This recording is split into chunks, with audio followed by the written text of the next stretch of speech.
All right. Welcome to this episode of Hammering Down. I'm your host, Kaylor Hodges, and I am being joined by a very special guest, an awesome content creator, one of the, I guess, Richmond originals, one of the greatest content creators out there, Mr. Elliot Barr. How you doing, man? I'm good, man. How are you? It's a pleasure to be on here. Hey, I can't complain. So you do a lot of podcasts. You do a lot of content creation. The one that is the most influential to me is your series called "Can I Kick It?" Can you explain a little bit of what that is? So Can I Kick It is pretty much a how can you describe it? A docu podcast. Pretty much we take documentary style, like how you watch movies or TV shows, and we put it in podcast form. So what we'll do is we take players from the Black diaspora, Africa, the Caribbeans, Americans, and we pretty much highlight their career on and off the field. Um, and their impact. And we kind of go into the rabbit hole of like what if scenarios or, what is the lasting impact of this person or if this happened, this could have happened. So that's what the podcast is really all focused on. It's really like a history style podcast. So that way you not only learn about the player that you might not have known of or someone that you might have heard of before, but you need to know more, or you also learn about like possible scenarios that's happened because of this player style. So I guess a good example on how you'd like dive into deep what ifs and all that kind of stuff. You released a podcast yesterday on the Ireland versus France, and you started going down. If you don't really understand what I'm talking about, basically an infamous handball, which Elliot talks about in detail at the end. Of this one's not viewed in a great light, like all the rest of the infamous handballs are, and he talked about why he got so much hate as opposed to someone like Maradona or Luis Suarez, someone like those guys, why he got more hate than them, and also how this a kickstarted the VAR movement, and it started the oh gosh, I'm blanking now, and how it started the French national team of actually becoming dominant as opposed to completely falling apart. That was a really interesting listen. How did you come across the Ireland handball, Ireland versus France handball situation, and why did you choose to do an episode on that? Um, so we decided that season two we wanted to do more moments that stuck out in Black history in soccer. So we came up with some of the ones that we could just think of at the top of our head, like Thierry's handball, Obi McConney's transfer between Chelsea and Man United, moments like that, or like individual points in history. So Thierry Henry was obviously the first one. And his was so significant because it was something that when I first got into soccer, I've heard about it, but I never really knew what it was about. Like what really made it, be this big, huge moment. So it was interesting to kind of see and look through the lens of history to see like how was it written about, what were people saying about it. But then also you also get the perspective, like you said, of like the what if factors, like the domino effects it's had. Because like we said on the podcast, like Joe said, if Terry Henry doesn't have the handball here, you probably have the incident, further down the line. Like VAR is going to happen. It's just at this moment now, it kind of just click starts it all. It's kind of like the push that it needed. But now, like you also think about like the French national team. Like if the French national team doesn't qualify for the 2010 World Cup, do they start the rebuild a lot earlier, or do they kind of stick with the same squad and then be like, hey, all right, we're gonna try this older squad now for the 2014 World Cup. So it kind of makes you you sit there and think, you're like, man, like because of this happened, and this happened. So it really makes you think. Yeah, you're very beginning, I guess. You're talking about how you've done, I guess, multiple seasons of this, and the one of the other seasons, it's a fairly, I guess, on the later episodes, but it's one of my favorites. I want to say it wrong. It's the Maryside Derby, Orlando Pirates, and I can never pronounce the other Oh, team's the name. Sawato Derby. Yes. Yeah, so once Um, between Orlando Pirates and Kaiser Chiefs of yes, South Africa. Yeah. yes, and it was such an interesting listen because you were talking about how uh, African culture and how football can really embrace that. And when you said that, I started really thinking about it.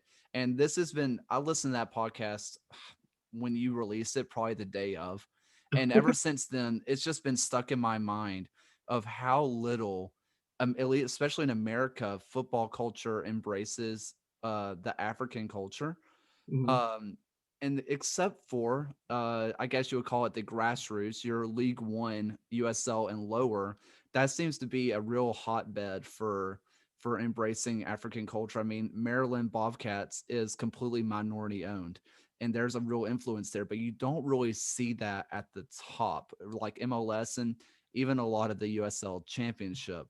What is that like for you as a black man who has been supporting soccer and playing soccer for all your life? It's great to see. It's great to see people of like my culture and my race kind of start now to be making that transition from just being players to now being owners. Like if you look at all the major sports in America, soccer is probably the easiest one to get into and own because you're not like in a protected. You don't need like a certain tax bracket to get into it. Like NFL, you have to be a billionaire. There's no way around it. And you have to be like own one of the 32 clubs. Soccer, you can create your own club with 15 other people, and there you go. Um, the reason why you don't see African culture as much being brought into American soccer culture is because a lot of Americans look at themselves and they want to emulate what they see on TV. They see South Africa, I mean South American, and they see Europe. That's what they see. So they're like, oh, I want to emulate that. And you don't really have a whole bunch of eyes on Africa. There's no one's fault on it. I mean, finding an African game on TV is darn near impossible unless you have being sports, and even then, that's impossible. So it's very hard to see. But then the other point about it is that African Americans or even Africans aren't the vocal point when it comes to soccer clubs in America, like MLS and some of those upper USL championship teams. They're looking to more, and I don't blame them for it, but they're looking more to recruit who they know and what they know. You know, they're going to go to places where they feel comfortable at. And those places aren't normally where places where African Americans are at. Now, when you start coming down the ladder a little bit more, your NISAs, your USL League One clubs, UPSL, things of those nature, they're they recruit more based on community and who they know. And more than likely, they probably are in the groups more around African Americans. It is a lot easier for us to get in there and kind of affect our own culture. Is it something that it's something that happens organically also as well? So you're kind of talking about like who they know and going to places they know.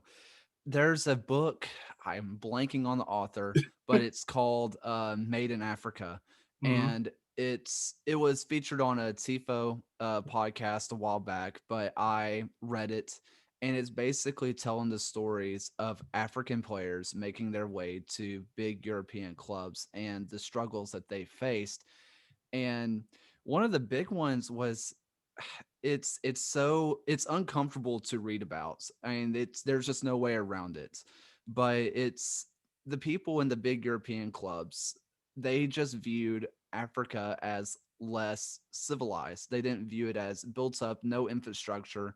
And if there is no quote unquote civilization, then they surely couldn't be good at our beautiful game, our prestigious game. And unfortunately, that really seems like it translated over to America because, like you said, we're trying to emulate what the Europeans do.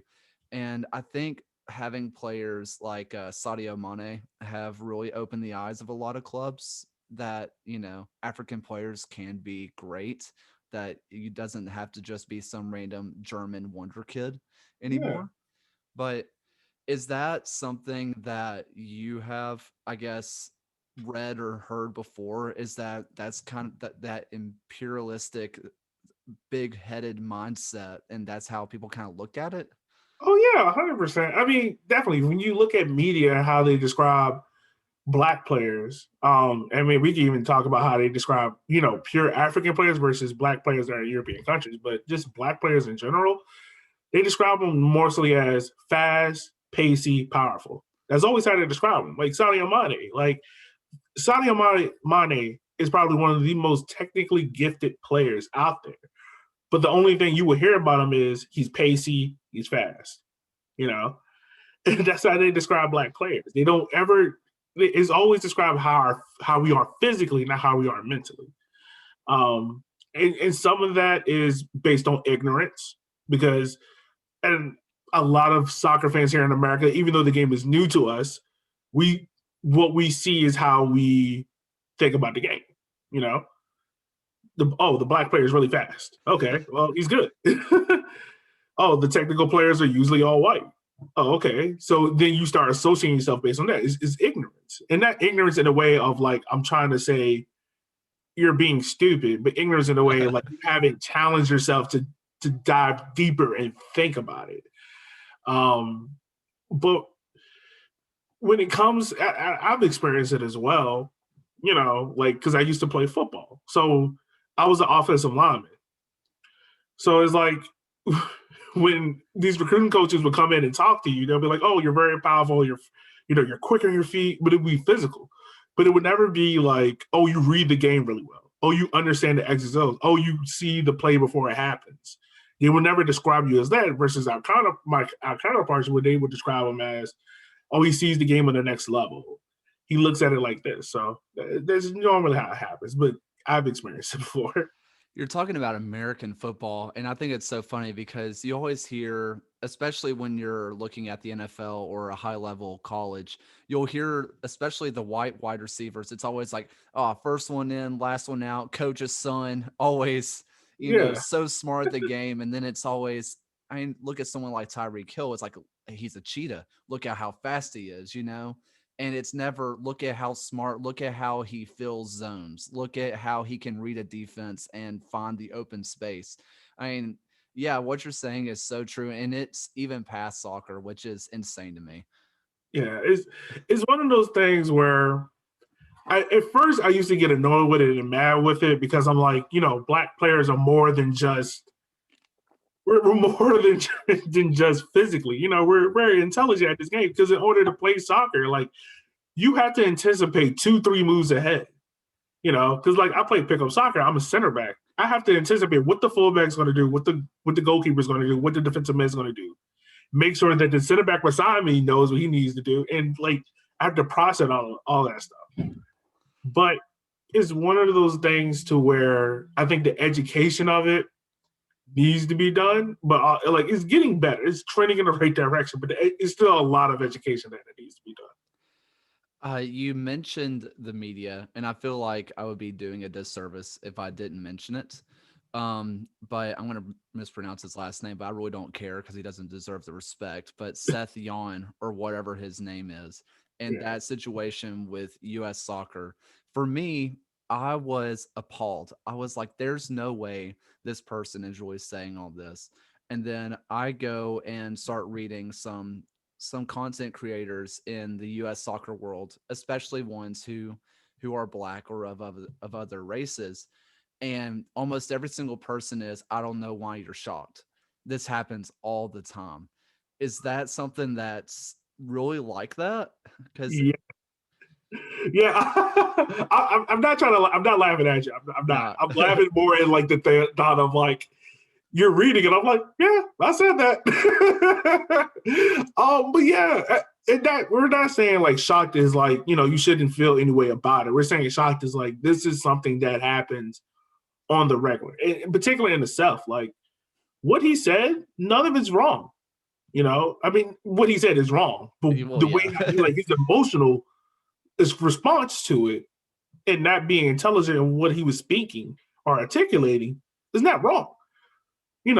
Those kind of language, those kind of code words are said every day throughout the workforce to African Americans, every day in colleges, every day when we're going to the store. You know, it when you talk to African Americans and say like we want to get into a certain job field, it feels like there's a ceiling above us because there's people there that look at us as like that doesn't value us, you know. Um, in particular, is the same thing that a lot of us have been saying about U.S. soccer, about how they'll market, they want to market towards us, they want to have us do these things for them. They want to us to be the bridge that brings them into the black community.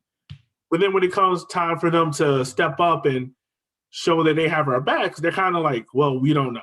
We don't know if we can do that. It was, case in point, this past summer, where a lot of these Cubs, for all intents and purposes, made a post about Black Lives Matter or lack thereof or George Floyd. And then when it came time for Juneteenth, they were quiet. You know, my whole thing is, and Steph, I will say this. I respect him because now I know where he stands. And that's my whole thing about it is I don't care what your ideology is. Like, if you're racist, you're racist. If you're anti-racist, it is what it is. Because I can stay up here all day blue in the face of you and tell you I don't like cheese. But if I go around the corner and eat cheese, then what's the point of me saying it to you, you know? Yeah. So it's all about the actions that you say. Your actions speak louder than your words. Chef showed with his actions and his words that he doesn't care about minorities. He doesn't care about those that are trying to build the game up in grassroots movement. He doesn't care about, the women's side of the game or other people or other religions, And those are the kind of gatekeepers that U.S. soccer have a hard time of saying, we don't want you in this sport because let's be real, U.S. soccer was built by gatekeepers. It was built by not by fans, not by, the people. It was built by this collective one percenters of this is what we wanted it to be. This is how we're going to do it. You know, this was something else I thought about for a while, and I was going to bring it up, and I think this is a perfect segue. But you're talking about like the one percenters, and you even mentioned, you know, every club made a post. I mean, some clubs excluding, and a lot of people noticed, rightfully so. But it doesn't have, at least to me, I don't. This is just what I've noticed. It only seems like they embrace African culture when it financially benefits them. I mean, and it seems like they're more uncomfortable to embrace black culture because I've noticed almost every club they'll have a they'll have a Spanish Twitter account. They'll make all sorts of merch that is Spanish. And then when it comes down to just if even if you want to do the bare minimum and just make the one post on, Juneteenth, nothing. There's just nothing there. Why is that not being embraced more? Because to answer your first question about when it comes to like the Hispanic culture, things like that, like more every club in America should have a Spanish account. Like Well, there's yes. no, Yeah. yeah, there's no reason why it's not a thing. But when it comes to African Americans, to be real with you, we're not looked at as a high profitable group. We're looked at as the minority within the minority. You know, like I've heard soccer execs say, pretty much we want to get the white middle group, the white middle class, get the Hispanic population there because those are the ones that are looked at as they're educated about the game. Right. And then when it comes to black people, it's kind of just like we get the scraps. We get the leftovers, we get the pickings. And that really needs to change because there's a lot of African Americans in America that love the game. It's just that their clubs doesn't love them. Right. And, for instance, like I love the Richmond Kickers and they've been doing a lot better, but I still appreciate it. I still tell them all the time, like, we can do so much more in the city of Richmond that you guys just has to be open to doing it. And the thing is like a lot of these clubs expect people to meet them where they're at. But you can't do that with a group that has never been embracing the game of soccer like that before. This isn't like Pee Wee football or basketball where my aunts and uncles knows about it. They might not watch the game, but they can tell you about basketball and football. With soccer, you have to go meet these people in these communities and make an impactful change. It's not just something where you can just throw money at the situation and be like, well, we tried. Yeah. Because nothing's going to get fixed. You have to make a considerable effort. You have to go out there and really put yourself out there and be like, all right, we're going to try this for a complete year, whether it's like a youth program or after school program or anything like that. But it's the same thing when these clubs go out here and they make changes to season tickets, for instance. They will already have a prepared statement telling you why we're increasing season tickets because they know they're going to get backlash on it. Why not take that same energy when it comes to a lot of these community programs? And when you question these clubs or these supporter groups on, why is the lack of interest there in the Black community, or why is the lack of funding there to go into the Black community and try to invest people into these games? Because let's be real, a lot of these soccer clubs are in areas that are highly populated Black areas. Yep. You know, look, every club in the South is near a Black community. I don't care where it is, from Tennessee to North Carolina, South Carolina, it's near a Black community. And when you go question them, a lot of them say, well, we do our community work. We want to, we don't need to get the shine for it. And they'll tell you that statement, but then they'll go out here, spend $4,000 on a kit release that look like a white t-shirt, Yeah. and it's just like it doesn't make sense. It doesn't make sense. That's why it's important not only for us, as Black people to voice those opinions on soccer Twitter, but it's also important for y'all, like for others, for other races to speak about it. Because, and I'll be real and say it, like for white people to say they're allies, it takes more than say you are just an ally. Yep. You have to show it with action, and not just about like just yelling, but also saying like, it's unfair when you see injustices like that. When it comes to,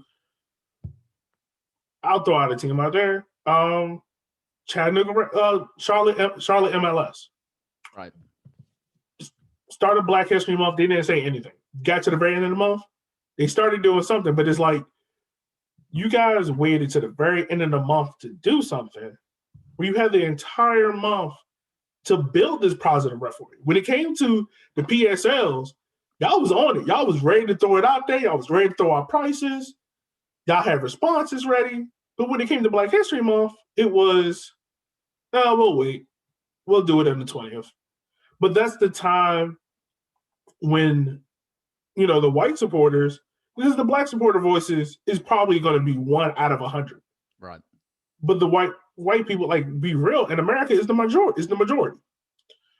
If they speak out, I guarantee you it gets heard more and it gets heard quicker, and the response is going to be a lot quicker because y'all carrying most of the wealth for those clubs. Yeah. There's a lot to unpack there, and I completely agree. So I'm still in college, but I go into schools all the time because I am training, I am learning to be a teacher. That is what I'm planning to do. And every I'm a teacher too. really, what do you teach? 12th grade social studies.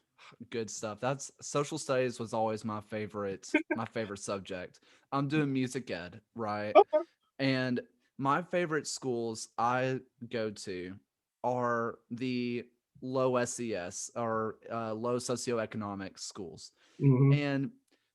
And most of those kids, because the stuff I bring in, they're like, oh, we've never experienced that before, or we've never played on this kind of instrument before, or we've never done that before because someone didn't want to spend the money on doing it, or B, some of those teachers, I hate saying it, once you're in there for a while, some of them just stop caring Yeah. because they're like, all right, well, like you said, we tried, we asked the students to meet us instead of me meeting them.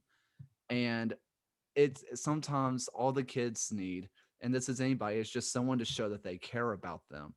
And that says a lot whenever I'm talking to a kid who is 6 years old. And I brought in a day where I played guitar and I sang a song that was in Spanish, right? And I had kids come up to me, which I was the only white person in the room. I mean, the closest skin color to me was this little kid who was from Guatemala who came up to me, right?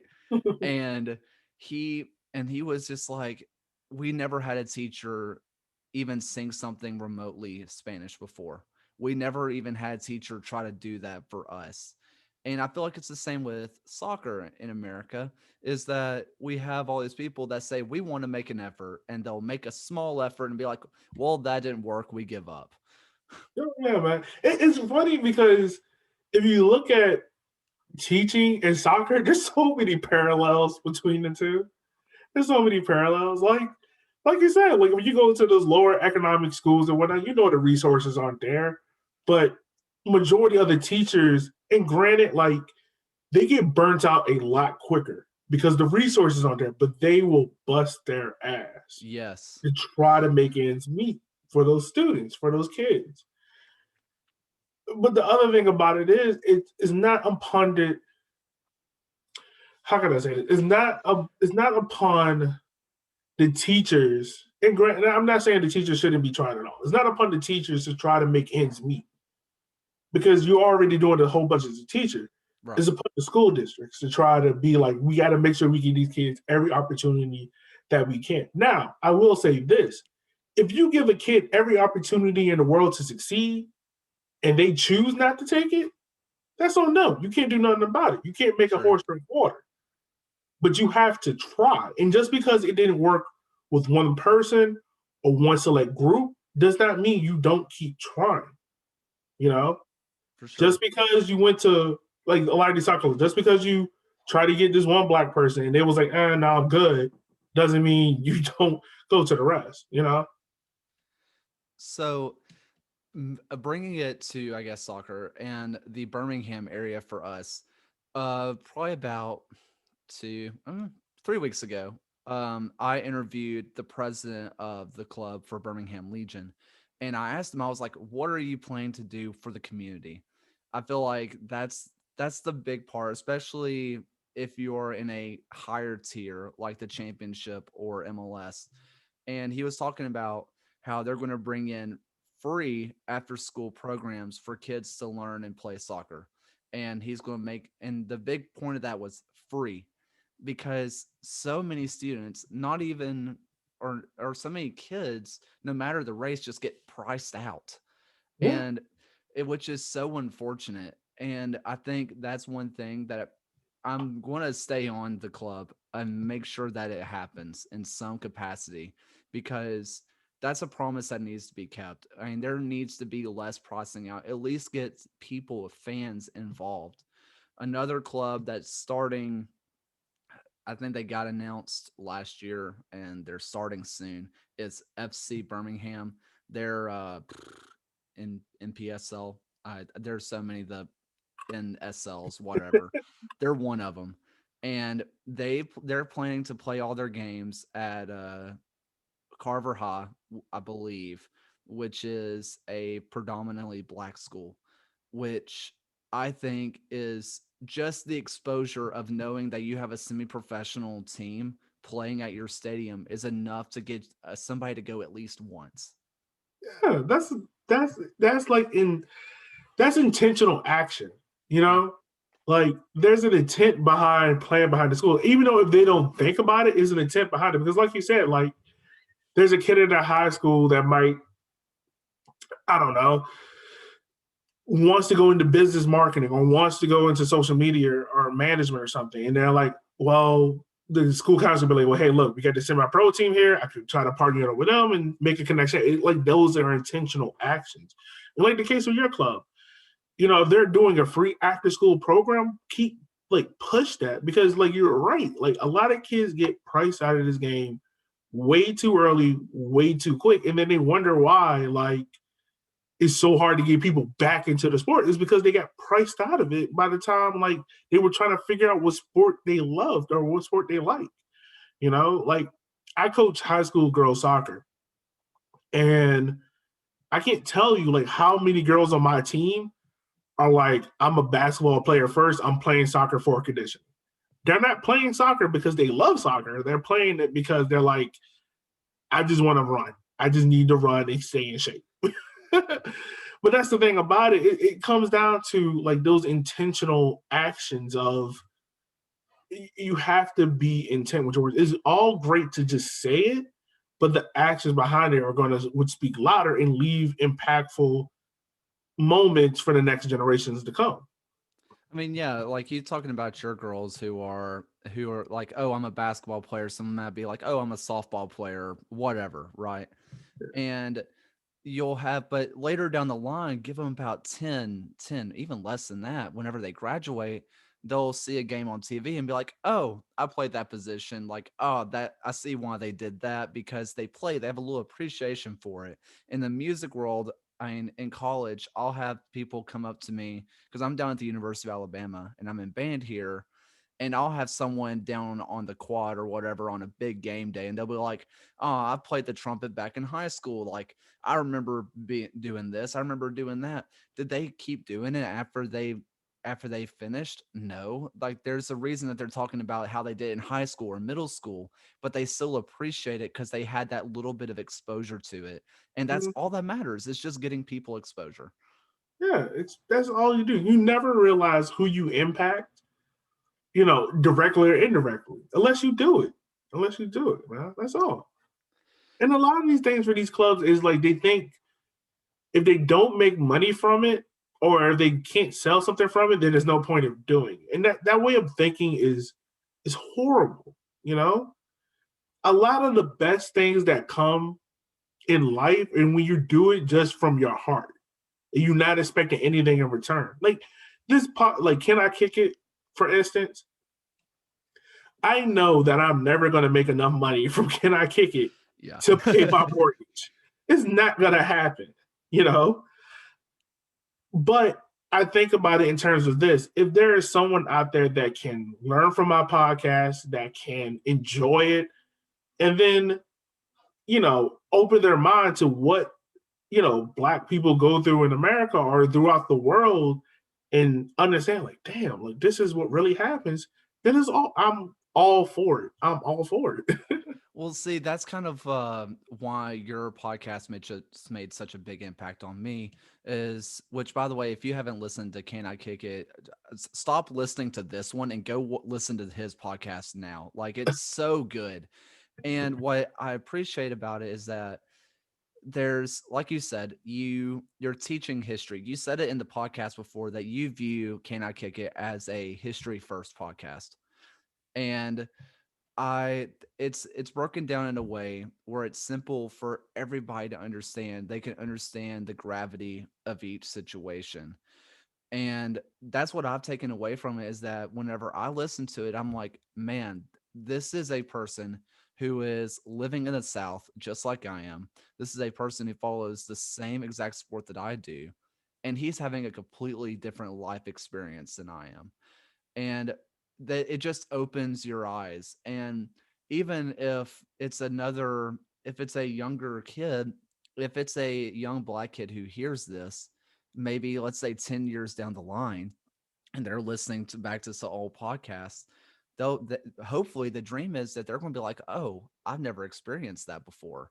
So, a lot of what you're doing, I feel like, is not just telling the history, but also documenting what's happening now. So hopefully it doesn't age well in the future where it's like, well, that never happened for me. Yeah, and that's one thing I think we do a real good job, me and Shanair do, of our podcast, is that not only do we link it, we give you the past and the facts of what happened, but we also link it to like present day moments. And we try to give you like that full 360 version of, you know, the past is this is what happened, the present is the present moment, and this is what can happen in the future. So that's what we want to do in each episode. We do it better than sometimes than others, but normally all the time we want to give you all three perspectives so that when you leave the episode with like, oh man, that was really good. For sure. So I'm gonna change topics just a little bit. Okay. This is something I've seen you talk about a little bit on social media recently. River City 93, follow him on Twitter. Um, and it was the Zlatan and LeBron situation. What if you don't know what happened, basically Zlatan gave the roundabout way of shut up and dribble, Yeah. except worse because he's also an athlete. What for someone, I know the way I felt about it. I thought it was ignorant. I thought it was dumb and just short sighted. But for someone who sports became a way for, I think, maybe I'm wrong here. Correct me if I'm wrong, but like African Americans to get their voice out there because most sports are dominated by black voices right now, which is a good thing. Yeah. And so for him to say, stop talking about this, what did that come off to you as? Um, someone that sits in a position of, yeah, like you said, someone that sits in a position of ignorance is someone that sits in a position of elitism. And when I say this is like I want you to, for your listeners who don't know, I am a Manchester United fan. You Okay. know, like I started following the club in 2014, Louis Van Gaal's first year. So I went through the Zlatan phase. When like my wife she loves Zlatan.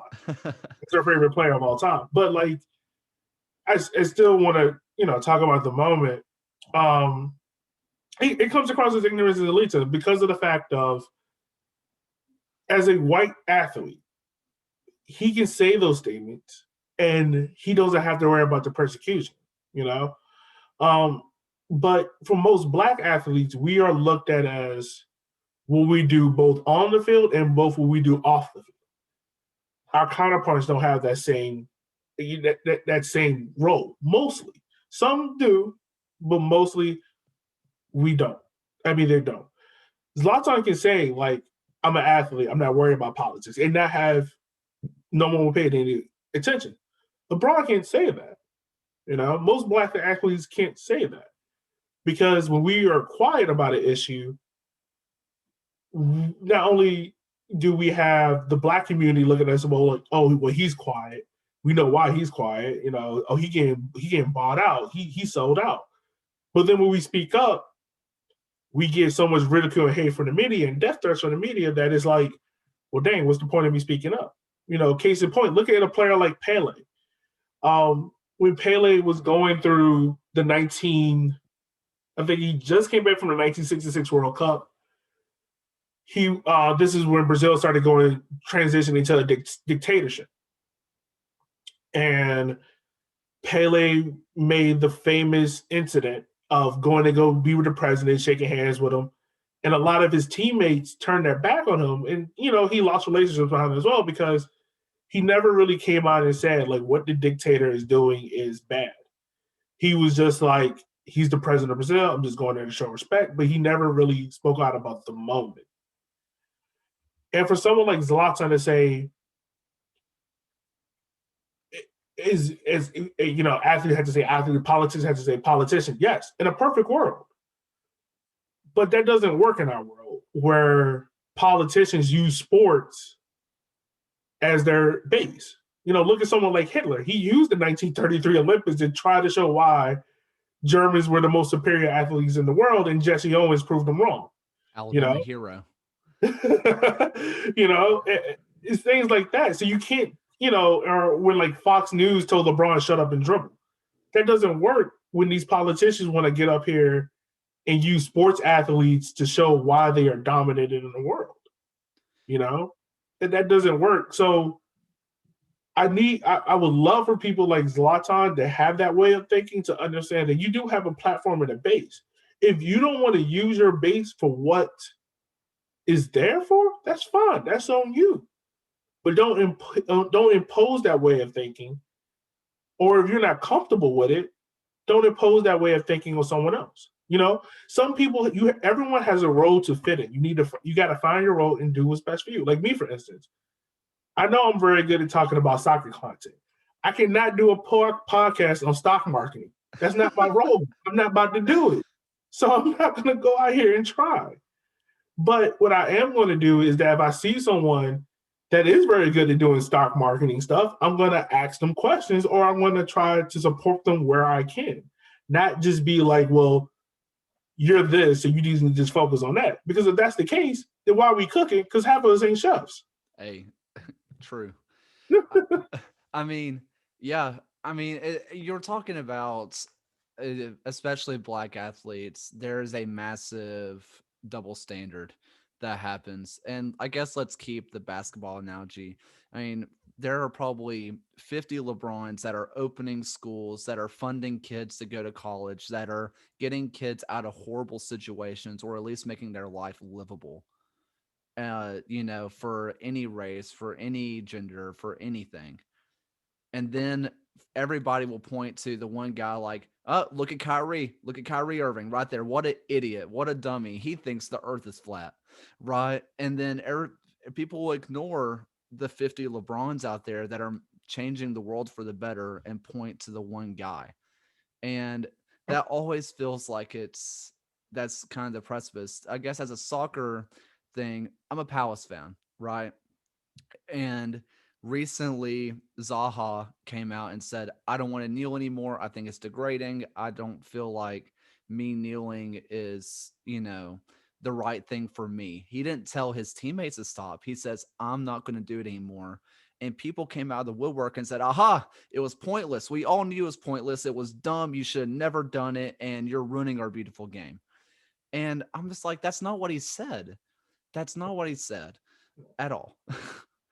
People love to draw their own conclusions about things. When it comes to the basis of kneeling, it's very important to understand why why kneeling started in the first place. If you are ever confused about why kneeling started, just type in Colin Kaepernick's conversation with Nate. I can't think of his name, but he was a U.S. soldier. Yes. Colin Kaepernick started off sitting on the bench during the national anthem. And then the U.S. soldier told him, that's disrespectful. I would appreciate it more if you knelt. And then that's when Colin Kaepernick started kneeling. And then when he asked about it right after the game, he said, I am kneeling because of police brutality in the African-American community. That's why he was kneeling. It has nothing to do with the flag. It has nothing to do with the anthem. It has nothing to do because we don't like white people. I promise you, it has nothing to do with that. For someone like Zaha to say that he doesn't want to kneel anymore, I understand what he's saying because of the fact of the Premier League itself hasn't done the necessary actions to enact change. They came out and said, make no room for racism, all this stuff. They made kneeling a mandatory thing. They try to do it in 15 seconds, but there's never been a thing of where they've actually gone about trying to make change in these communities, where footballers can get online and get abuse, and these clubs will have the same statement. But it's never that enact change. Or where I remember the incident, it was Chelsea versus Tottenham, and was it Rudiger? I think it was Rudiger. It was a foul between him and Heung-min Son. Heung-min Son got the red card. Rudiger turned his back, and the Spur fan was cussing him out, saying all kind of racist stuff to him. They caught it on tape. Like, I remember NBC Sports was like, they literally cut to the studio. It was like, we can't show it to you because we know, like, everyone knew what he was saying. Yeah. After the game, Spurs came out and said, we can't prosecute the fan because we don't have video proof evidence. But it's moments like that where it's like, you have it there and you just choose not to because you are afraid of what the majority is going to do with you because you want to be right. Like, to be real with you, I've thought about it. There's no way how to stop internet trolls. It's going to happen. Yeah. But you can't crumble under the pressure of those trolls because you're afraid of being called out. Yeah. Because if that's the case, then you don't need to be in it. Let someone else do it. You know, I, it, and once again, for Zaha, I totally understand it because he's not seeing the action of what his league is doing or the club. So I understand it. And plus, it's became an action that's kind of just like a gesture now because you have people who don't mean it in their heart doing it. You know, you have people in their heart that don't care for black people doing it. And you can tell. Some will just kneel there, tie their shoe, mess with their socks, fix their kit. As soon as they get up, they brush their knees off. They don't care. You know, they don't feel it. And I don't expect for them to feel it because if you've never been around black people besides on the soccer field, you never will understand what black people go through. True. You know, it's the same thing as if me and you went to Germany, you know, when they did Holocaust awareness or something, we don't understand it because we've never been in that situation before. So we have to open our eyes and hearts and minds to be educated about it so we can be sympathetic and empathetic to what they're saying and what they are doing. You know? But for those idiots that like to say, well, Zaha's not doing it, that we don't need to be doing it because his opponent is stupid, they never really care in the first place. Those are the kind of people that want to just separate sports and politics, but then love to have the national anthem played before games. Yeah. Like, it don't make sense. You know? So I talked to Mikey Lopez about this, which this was a couple weeks ago, and he is one of the head people with Next Gen United, which is basically trying to get soccer to everybody. He wants to make it available for everybody, which really lines up with what Jay said, and that he wants to get soccer everywhere. Anyway, past that, I asked him about the kneeling with the national anthem because the very first game against Memphis, the whole team did it. And I asked him, I was like, what was the conversation in the locker room? Was there convincing of people? Was everybody on board? Was there any kind of teaching that had to happen? And he was like, no, everybody was on board with it. There are some people who stopped kneeling before, I guess, when other people were not doing it anymore. But there was no question that they had their back. It's like the kneeling became a thing that, like you said, a lot of people just did it. And other people said, I have your back. I love you. Like, I love you to death. But for me, I still want to, stand, put my hand over my heart and do the national anthem. But when it first happened, everybody on the field kneeled. And me being from Alabama, from a rural area, man, I was scared to death. I sat there, I was like, oh, what are these white rednecks about to do? And lo and behold, I look across to the the supporters section, the supporters group, and half of them kneeled along with them. And there were other people that were in the home stands that are just general showed up to the game because we thought it'd be fun. They don't have any real interest or real investment in the club besides they bought that ticket that day. Some of them did it along with it. And it blew my mind. And I asked him about it. I was like, how did you feel about the fans doing that? And he was like, I had no clue. And I had no idea that happened. That's awesome to hear. But for me, I was shocked. I was like, this is happening in Birmingham, Alabama. And I guess my own perspective of Birmingham is a little skewed because I know Birmingham is one of the most progressive places on the planet because we have a horrible past. I mean, Birmingham and just Alabama's past is disgusting. And I think because of that, people want to change it for the better. But there was still that thought in the back of my mind of, man, what are these folks going to do? Oh man, I totally look, dude. Being in Richmond, the capital of the Confederacy, where we still have it just got reported today, matter of fact. We've had 71 Confederate statues removed in the state out of a possible 260. Like, that's insane. that we Yeah. have that many Confederate statues to people that lost the war. It's not like they won, they lost. Yeah. That's another point for a different day. But um, at like Richmond Kickers games, I personally, I don't kneel. Just because one, I'm too big, and once I go down, I'm down. I ain't getting back up. I had to. That was a life decision I had to make early on. Once I'm down, I'm down. It's gonna be another 10 minutes before I get back up. So I stand there with my fist up in the air. And when I first did it, my fist was like right beside my body, like real close, like this. Cause I was like, man, like I'm really, cause I was, once again, it was me, my co-host Shanair, and this older black guy named Charles. We're the only three that are in the supporters group that are black. I mean, of course, my wife, Shanair's wife, that makes it 5. But there's only like 3 black men. And Shanair couldn't make it to games all the times because he's a carpenter and Charles is a radio host. So I'm usually at every game. So I will have my fist real close to my chest.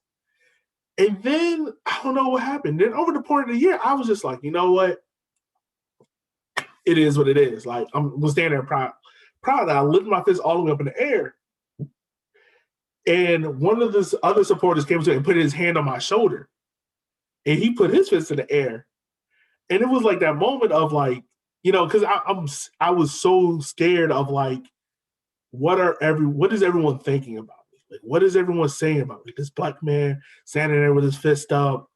I know they're thinking something like, I want to know what. But it was that moment where he put his hand on my shoulder to let me know, like, yo, I got your back no matter what. Like I'm here with you. And those are like that would like I know I've been saying all throughout the podcast, but like actions. Yeah. Like actions speak so much more louder than words because when I can look into the stands, and I've talked to players on the team, I've talked to, Devontae and Mumbai, and they said like when we look into the stands and we see some of you guys standing there with your fist up in the air, or you guys, stand there with the Black Lives Matter tifo, things like that, it makes us feel like we're accepted and we're wanted because we know that you guys have our backs no matter what, And like I'll say it again, like actions speak louder than words.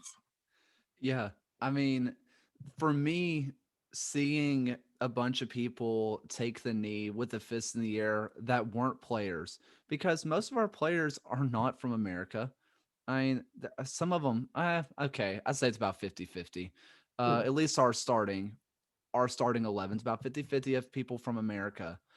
And I can vividly remember looking down in the support group, and there's a guy that comes to every single game, love his dude to death. He's probably, if I'm being generous, around 60. He's a 60-year-old white dude. And he was the first one to hit a knee. And that was the moment for me that I was like, yo, it's different here. Like, this is real. This isn't just, oh, the supporter section wants to look good on pictures. It was every game. And he was the first one. There was no no hesitation whatsoever.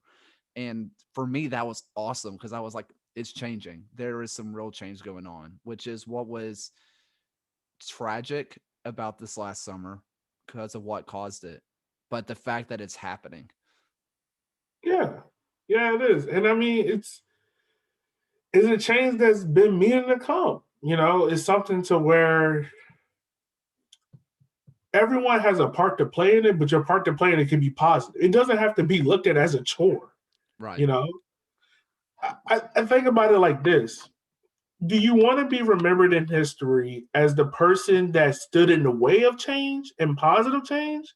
Or do you want to be looked at as the person that helped push this change to a broader light and, be in the positive perspective of it? And do you want your kids to remember you as the racist grandpa that was like, I don't like that. I don't like they talking about their rights. Or do you want to remember it as the guy that went out there and was like, you know what they're saying is not wrong. Even though I might not experience it, if they do and it's not hurting no one else, then yeah, I'm going to try to help you out with it. For sure. I mean, there was oh, I just had a great thought, but I totally lost it. Oh, It's back. So I did a podcast a while, or I guess about a week ago, with some guys from Birmingham, England. And I mentioned that for this podcast, I received hate for because I was talking about Brazilian football, and I asked Bruno Lapa, who's from Brazil. I was because the his youth academy a couple weeks before I interviewed him got into this massive brawl where a dude came out of nowhere from the stands and kicked another dude in the chest, and I was like, so is like this regular? Like, I've never been to Brazil. Like, it's maybe not regular is the right word to use. I was like, but is that something that's super unusual, or is that like a first time? And I got a lot of hate people like you ignorant southerner, you have no idea what you're talking about and this and that. And I realized that people heard my voice and just assumed that I was going to be hateful, which I feel like is what I was talking about with Birmingham and even Richmond. I feel like people, especially in the South, are trying extra hard to make a difference because the past is so ugly. And for everybody, they're trying to overcome just simple stereotypes of people from the South are racist and hateful. So people almost overcompensate, which is totally fine, to make that difference. And I guess it's nice to see that people are trying, especially since the past is so ugly. Yeah. I mean, it's the thing about being from the South. Like even being from the I've had to tell a lot of my friends because I got a lot of family up in New York, and I tell them all the time, like, not every person you meet in the South is racist. Yeah. Are there racists in the South? Yes, 100%. I'm not gonna lie to you. They are like when it comes to racism, they get a. But there are some that when you meet them, they are like family. But the whole thing about it is like those people that I tell them like they treat you like family is because I know like their actions speak louder than what their words do 100%. And it's just one of the things that we fall into. People are going to hear your voice all the time and they're going to be like, oh, Southern racist, you know, Yeah. but don't ever let that stop you from doing what you're doing or allow that to stop you from caring about the things you want to care about. Like me, for instance, I work in an alternative school. I tell people that, and they're like looking at me like, "You work with the worst of the worst." You work like the first thing they do is always, "Oh," like, and I tell them all the time, like, "Yo, these kids are no different than any other high school kids." It's just the thing about it is like at some point in their life, they didn't have someone that just sat there with them and tried to help them to not avoid the mistake. We've all been in that situation. I don't care how old you are, where you're from. We've all had that one moment in our school career that if we went left instead of right, we would have been in that same exact predicament. You Yeah. know, it's just the thing about it is,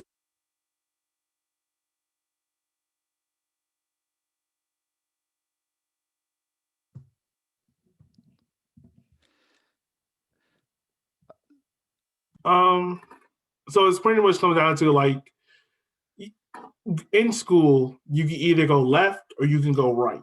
And growing up as kids is like we've all had that decision we had to make where if we don't get it right, we get it ended up in that same predicament in an alternative school, people looking down on us, making, harsh decision about us for the rest of our life.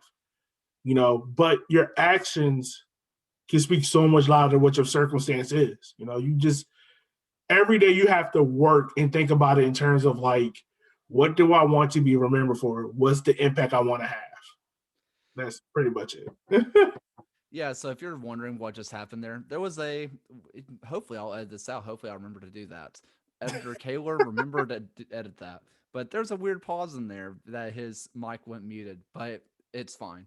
We'll hopefully get it fixed. If not, that you just heard This that. should be everyone's warning that you need to put more money into schools so we can have better laptops. Man, you I mean, you're talking about teaching. I mean, talking about working at alternative school. Uh, and I'll tell like, you're talking about the old racist grandpa, grandma, whatever. I told one of my family members, I was like, yeah, I love working in these low SES schools, or, they're fantastic and the kids are awesome. And when it's always like, oh, I went to school or I'm taught at a low SES school, it's always, "Oh, bless your heart." And I'm like, no, don't bless your heart me. These are good kids. Like, like, Like, yo, these kids, people really, these kids are like horrible people. I'm like, no, these kids are hilarious. They are like, yo, these kids will keep it real with you, and you just got to sit there and be like, you know what, you're right. You're right. that some of those I there was as soon as I walked in, and like I said, I was the only a lot of time I'm usually the only white kid in there, only white dude in there. And some of these kids will just come up there and they will just destroy me on the way I dress. The amount of times there was one day where I went and bought shoes directly afterward because probably about a group of 20 kids were just wrecking my shoe game. And I'm like, all right, you know what? We're we're buying new shoes. But yeah, I mean, they're hysterical. They are the whole time I was like, dang, that kind of hurts, but it's funny though. But the thing about it is, it's not like they're doing it to be mean. I mean, maybe one or two are. Well, one Oh or two are yeah. probably doing it, but the rest are really just trying to see like how tough you are. And once you show them like you're not no punk, they love you. Yeah. They love you, man. Like I remember my first year of teaching. I've been teaching for about 6 years now, man. My first year of teaching, I had like this old beat up green Volvo that had like a hole in the bottom of it. And the kids used to rip me every day. They'd be like, "Oh, Mr. Barr, you driving that beat up car? How you gonna make it in the rain?" I was like, "I'm gonna take your bike one day and just ride it to work." But the kids love me because they do like when they didn't see my car, they knew like, "Oh, dang, Mr. Barr's not here. I don't know who. I don't want to go to class." Because like they love me and they love the car. So like when I got a new car, they were like, "What happened to the Volvo? Where the Volvo at?" I was like, "No, man, I had to let it go. It got filled up with too much rainwater." But it's like those moments there you build those connections with kids, and it's like they love you forever for it. Which is what I'm hoping happens, I guess, to tie it full circle when these teams start getting involved with the community. I mean, just showing that you care, just showing that, hey, you can throw it right back, right along with them. You can toss it right back at them. Man, those kids are going to love you. And that doesn't matter if they're they're white, they're black, it doesn't matter if they're Asian, Mexican, anything. It doesn't matter who they are. They're going to absolutely love that you're putting in the effort and that you can just banter with them. I mean, it's if you can throw it back, man, you're the favorite teacher. You're the best teacher of all time. That's it, man. Just like this soccer club, just show you care. Just put in the time. It is not gonna just it's not like a timetable. It's not like if you put in a month worth of work, you're gonna get 3 months worth of benefits for it. Just put in the time. If you do it, we're right there. We want to love the game. We want to embrace the game. We just need these clubs to come meet us where we're at. For sure. So before we go off, all right, I'm going to ask you to name, I'm going to put you on the spot, Okay. 3 things that you want to see your local club or any club do in their community. Just top 3 things off the top of your head. uh the first thing would be dedicated after school programs. In terms of you don't have to have like your own soccer sessions and stuff like that. Some clubs can do it, some clubs can't. But partnering with inner city schools to help build the game of soccer would be tremendous. Secondly, I would love to see colleges that are close to HBCUs partner with the School of Business or the Liberal Arts program to give those students an opportunity to get a foot in the door, because a lot of people in HBCUs don't have that connection. When it comes to business, it's not about what you know, it's about who you know. And a lot of us don't know people to, get our foot in the door and break down those barriers. And the third thing I would love to see is a lot of these clubs, when they have these players, um, offer them the opportunity to go back to school and finish their education, whether it be at a local community college or a 4-year university. and all this stuff partners back with each other. One builds off of the other. Because when a lot of these players do retire, and some of the players in lower league soccer retire at 26, 27, and a lot of them don't have the proper skills needed to go succeed and make other changes. And that would be great to see clubs partner with them do that. I love the last one. I know that's something that's been in discussions, that's been talked about a lot recently. Hope it happens. It needs to happen. For your second point, I'm gonna always do this wrong. HBCU. Always get like in my mind dyslexia and just throw stuff around. But um, I guess shameless plug, but it's not for me. I'm not making any money, and I don't think they're making money from it either. But check out 2 Cent FC's shirts and hoodies that they're doing with the support Oh, yeah. HBCU. I mean, also it's awesome merch. It looks awesome, and it's going to a great cause. So absolutely check that out. Yeah, they're awesome people, man. Uh, I love all the stuff they do. They're just fantastic group. Yeah, I can check them out on Twitter. Last thing, let you go. Where can they find you? And where can they find all your podcasts and your Twitter and stuff? You can follow me personally on Twitter at Yogi McLovin. I talk about any and everything. Like I've said before, I can be a black soccer revolutionary and then turn the Twitter off the dark anywhere between 10:30 a.m. It just depends on what's on my mind that day. I'm usually like the soccer comedian. Like I make jokes about any and everything. Um, you can follow the podcast at River City 93 on Instagram and Twitter. We're kind of starting to pick back up River City 93, which follows the Richmond Kickers, because the season's starting to pick up. So we're starting to do that a little bit more. Can I Kick It?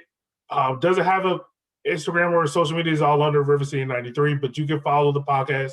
Can I Kick It? River City 93 on all podcast apps, anything like that. All right. Hey, Elliot, you're awesome. I cannot thank you enough for coming on. I've been dreaming of being able to do this for a while now, so I cannot thank you enough for coming on, man. Oh, no problem, man. Thank you for having me on, man. I'm glad you wanted to do it, man. Hey, I appreciate it. Thanks everybody for listening.